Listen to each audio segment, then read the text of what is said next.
Welcome to the Podcast Lab, your go-to space for raw conversations, curious questions, and inspiring stories from around the world. Whether you're here to learn, laugh, or just listen in, this is where ideas take shape and voices come alive. Ready to dive into fresh perspectives and thought-provoking discussions? Let's get started. This is the Podcast Lab. Subscribe now and never miss an episode. Hey everyone, and welcome back to The Deep Dive. Today we are diving deep into a topic that affects all of us: relationships.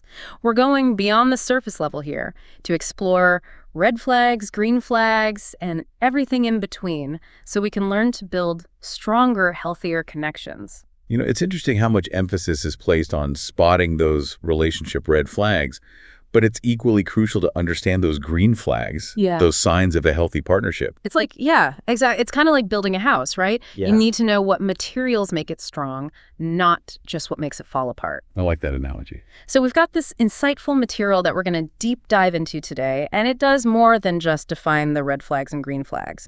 It goes into the psychology behind certain behaviors and even gives us some advice for building those strong relationships. Absolutely. And you know what's interesting? We often just focus on the absence of negativity as a sign of a healthy relationship. Right. But true strength comes from those positive qualities, those green flags that actively promote connection and growth. Okay, so let's start with the red flags. Our source mentions some pretty classic ones like manipulation and gaslighting. Yeah, and while these terms get thrown around quite a bit these days, it's super important to understand their impact. Like, manipulation can use all these subtle control tactics that wear down a person's sense of self. Right. And then there's gaslighting, which is a particularly harmful form of manipulation that makes someone question their own sanity and perception of reality. Yeah, it makes them doubt themselves. Right. And studies show that victims of gaslighting, they can experience increased self-doubt, anxiety, even depression, which unfortunately makes them more vulnerable to further manipulation. Oh, wow. That's pretty scary. So it's not always the big arguments, the explosive things that are the most damaging. Right. It's those subtle behaviors that can really mess with your head over time. Exactly. Another common red flag is isolation. Oh, yeah. It might start subtly, like a partner making comments about your friends, maybe suggesting you spend less time with family, or guilt-tripping you when you want to go out. Oh, yeah. I see what you mean. But then over time, this isolation can weaken your support system and make you more dependent on that controlling partner. It's almost like they're trying to sever those connections that you have to everyone else. That's a great way to put it. And that's why it's so important to be aware of these red flags, even those subtle ones. Okay, so we've talked about some red flags. Now let's shift gears and talk about the green flags. The qualities that tell us, hey, this is a healthy relationship. And, I really like how you said earlier that it's not just about the absence of the bad stuff, it's the presence of those positive things. Absolutely. It's about actively choosing quality materials, the stuff that will actually hold up over time. Those green flags are the strong foundation. They're like the steel beams and a weatherproof roof in your relationship. Another great analogy. So what are some of those essential building blocks? Well, our source talks about 4 main green flags: open communication, mutual respect, support for growth, and accountability apologies. Let's break those down a bit. Sounds good. So first, open communication. That's got to be crucial, right? Absolutely. Open communication is about being able to talk openly and honestly about everything, even the hard stuff. Right. It goes beyond just saying what you think and how you feel, though. Yeah. It's also about actively listening. Yeah, actually listening to what your partner is saying, not just waiting for your turn to speak. I think a lot of people don't realize how powerful truly listening is. I agree. Active listening involves things like making eye contact, putting your phone down, asking clarifying questions, and really trying to understand where your partner is coming from. Sometimes, that means setting your own ego aside, being open to hearing things you might not necessarily agree with. I can see how that could be difficult, but important. Yeah, but it is so important. If you feel heard and understood, it builds trust, strengthens that bond between you. Definitely. Okay, the second green flag is mutual respect. This seems like it's more than just being polite, right? Oh, for sure. It's about truly valuing your partner's individuality, respecting their boundaries, and appreciating their perspective, even when it's different from your own. And it probably means encouraging each other to have a life outside the relationship, right? Like you're a team, but you're also individuals with your own hopes and dreams and goals. Exactly. And that actually brings us to the third green flag: Support for growth. Oh, okay. Tell me more about that. Well, healthy partners, they're each other's cheerleaders. Oh, that's nice. They encourage each other's personal goals, whether it's, going back to school, starting a business, or training for that marathon. It's about creating an environment where both people feel supported and empowered to be the best they can be. I love that. Support for growth, not dream crushing. So we've got open communication, mutual respect, and support for growth. What's that fourth green flag? Accountability and apologies. We're all human. We make mistakes. Oh, yeah. But in a healthy relationship, you take responsibility for your actions. You apologize when you've hurt your partner. Accountability is owning your behavior and its impact. That's a crucial part of building trust and intimacy. It's about saying, hey, I messed up and I'm sorry, and not making excuses or blaming anyone else. Exactly. And when you take all four of these green flags, open communication, mutual respect, support for growth, accountability, that's when you start building a relationship that can really last. It's like choosing the best materials for that house we were talking about. You're creating a structure that's built to last. Such a powerful image.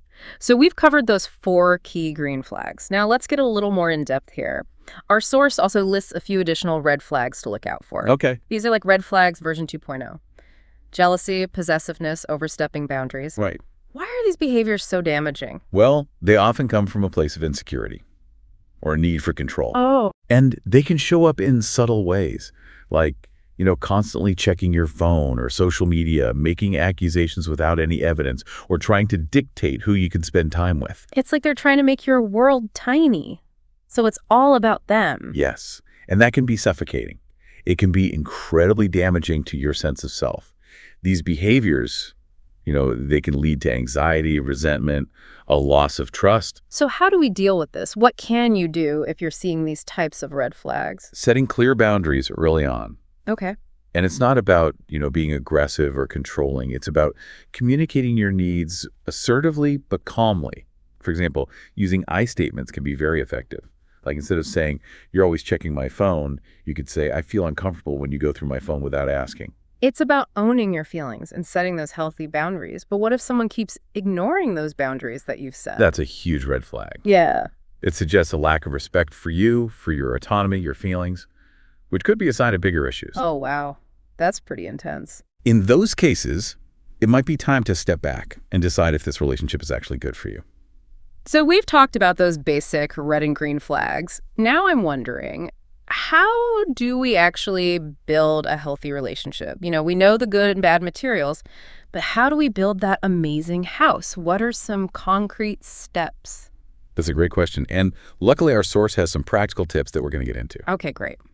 But first, I think we should look closer at those red flag 2.0 behaviors, jealousy, possessiveness, and boundary violations. Okay, let's unpack that a little bit. Where do those come from, and how can we deal with them? Well, one of the most fascinating things is that these behaviors, they often stem from insecurity. The person might be struggling with their own self-worth. Maybe they feel threatened by stuff going on around them. So it's not always about you. It's more about what's going on inside them. Exactly. Now, that doesn't excuse their behavior, but understanding where it comes from can help us figure out how to deal with it. Like, let's say your partner gets jealous all the time. Maybe it comes from a past relationship where they were cheated on. Or maybe they just have really low self-esteem. Okay, that makes sense. So how do we deal with these deeper issues? I think the key is open and honest communication. When you see these behaviors, try to have a calm conversation with your partner. Express how their actions make you feel. Remember those I statements we talked about? Right. Those can be really helpful here. So instead of saying you're being possessive, you could say something like, I feel kind of suffocated when you're always asking me who I'm with. Exactly. You're focusing on how you feel, not attacking them. And it's important to create a safe space for your partner, too, so they can share their fears and insecurities. So it's about working together as a team, Yeah. trying to understand and address those underlying issues. Absolutely. But you also have to remember you can't fix someone's insecurities. You can offer support, encouragement, but ultimately it's up to them to do the work. Right, that makes sense. So we've talked about those red flags and how they often stem from deeper issues. Now, let's get back to the practical stuff. How to actually build a healthy relationship.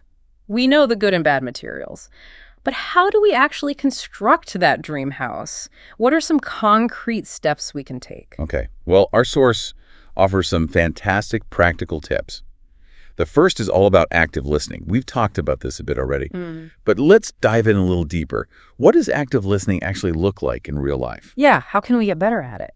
The most important thing is being fully present with your partner when they're talking. Put the phone away, turn off the TV, and really give them your full attention. Make eye contact, nod to show you're listening, use verbal cues like or I see to let them know you're with them. It's about making them feel heard, seen, and understood without judgment. Like you're really trying to listen to what they're saying, not just waiting for your turn to speak. Right. And asking clarifying questions is so important too. So you're really getting their message. Can you tell me more about that? Or help me understand why you feel that way?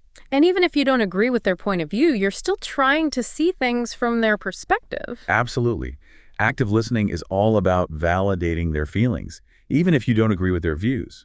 It's about saying, hey, I hear you, I see you. What you're feeling is important to me. I love that. It's like creating that safe space where they feel comfortable opening up and sharing how they feel. Exactly. Now, another key tip for building a strong relationship is to cultivate a culture of appreciation. Noticing and acknowledging all the things your partner does, big and small. I love this one. It's so easy to get caught up in everyday life and forget to show appreciation for those little things. You're right. It's the small, everyday acts of kindness that can really make a difference. It could be as simple as saying, thank you for making dinner, or I really appreciate you helping out with the chores. And it doesn't have to be, a huge gesture or expensive gifts. It's about those small acts that show your partner, hey, I see you, I value you. Exactly. It's about making them feel loved, appreciated, respected. Okay, so we've got active listening and showing appreciation. What's that third practical tip for building that dream relationship? Well, this one is about setting personal goals together, supporting each other's growth and aspirations as individuals. So it's not just about shared hobbies or interests. It's about encouraging each other to pursue those individual dreams too. Exactly. Maybe you both have career goals you're working toward. Or maybe one of you wants to run a marathon while the other is learning a new language. The point is, you're each other's biggest cheerleader.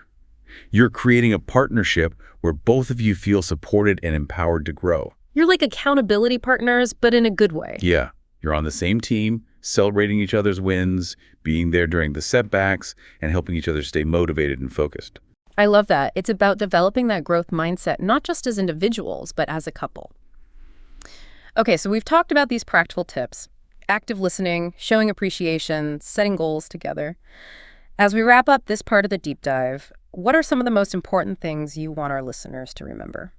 Well, I think the biggest takeaway is this: building a healthy, strong relationship is an active process.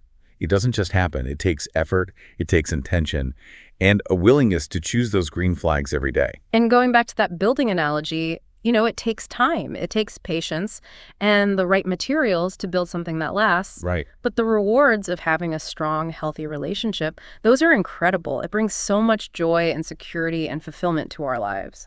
Absolutely. And as we move into the next part of our deep dive, we'll explore some more strategies and insights that can help us navigate the ups and downs of relationships and create those connections that bring joy and meaning to our lives. Sounds great. I can't wait to keep exploring.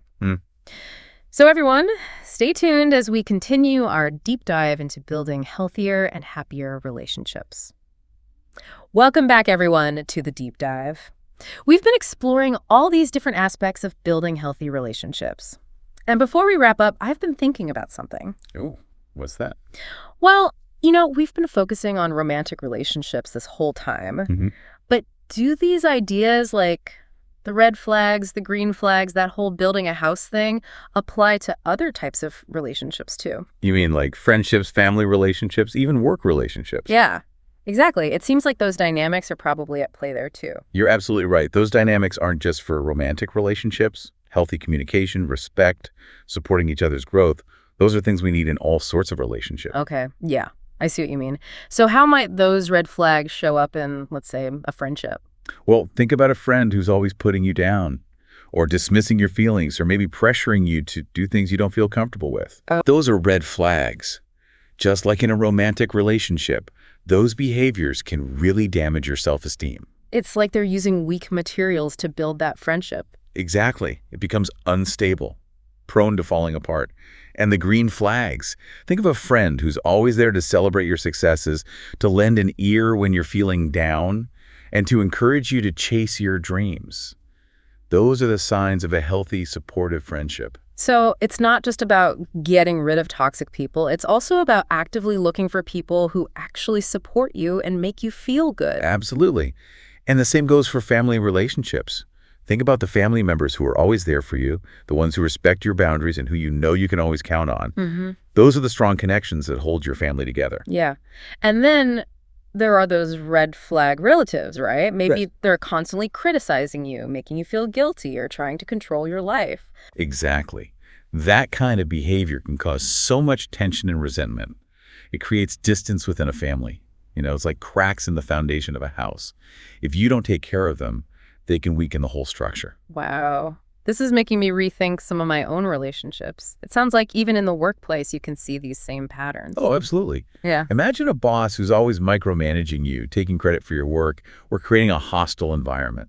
Major red flags. Ugh, yeah. But a good mentor, one who encourages you to learn and grow, recognizes your contributions, and creates a positive atmosphere.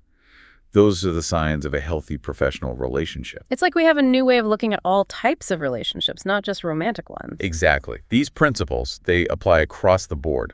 So as we wrap up, what's the one thing you want listeners to take away from this whole deep dive? I want them to remember this.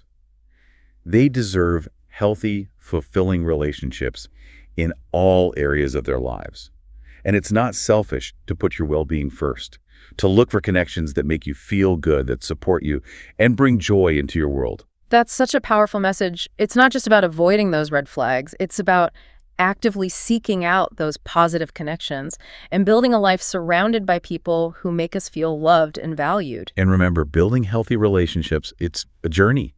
Yeah. It takes time and effort, but it's so worth it. Well said. Thanks for joining us on this deep dive into relationships. We hope you've learned some new things and feel ready to go out and create those healthy, fulfilling connections that will make your life richer and happier. Absolutely. Until next time, take care.